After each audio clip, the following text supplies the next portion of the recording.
All right, Psalm 67, let's call this one Party to the Ends of the Earth. A portion of a phrase that's going to come straight out of the end of the chapter. And so we're not saying to the end of the earth as in the end of time, but the ends of the earth as into everywhere, which is essentially what David is going to say in the first few verses where he says, be gracious for a purpose, God,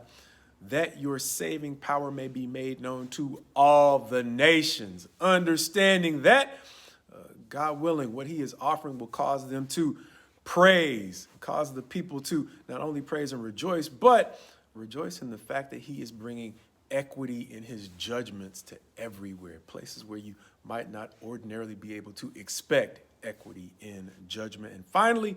he's not only talking about equity in judgment, but the fact that he is willing to provide a guide to the peoples, and you don't have to live very long before you start to possibly develop some questions about which way should I go. And so in this chapter where David is holding up God as a source of clarity and equity to all nations, not just Israel, he is going to go on to conclude that all people should praise God, but they should also fear him to the ends of the earth in this relatively short chapter that says,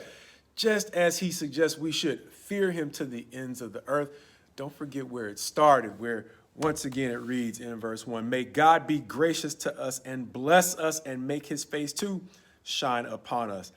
that your way may be known on the earth, your saving power among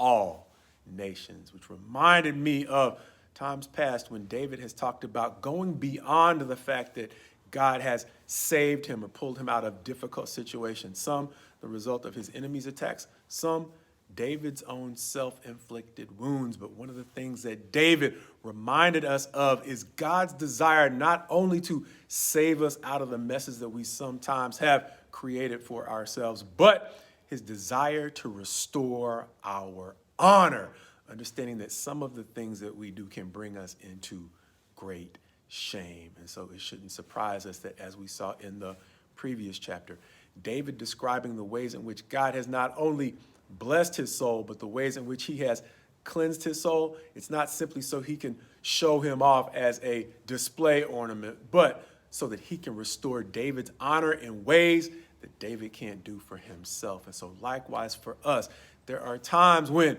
I talk about that distinction between personality and character, but I rarely talk about the why, because there are some times when we distance our personality from our character because we are ashamed of our character or who we are on the inside. And so to the degree that we do project a personality that seems a lot more appealing than what we know we are on the inside, that may reflect us trying to remove our own shame. And so what David is reminding us of in this chapter is, to the ends of the earth, all nations should know that there is a level of cleansing that God can provide that removes our shame and restores our honor in ways our personality just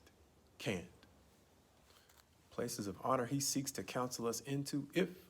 we'll just let him.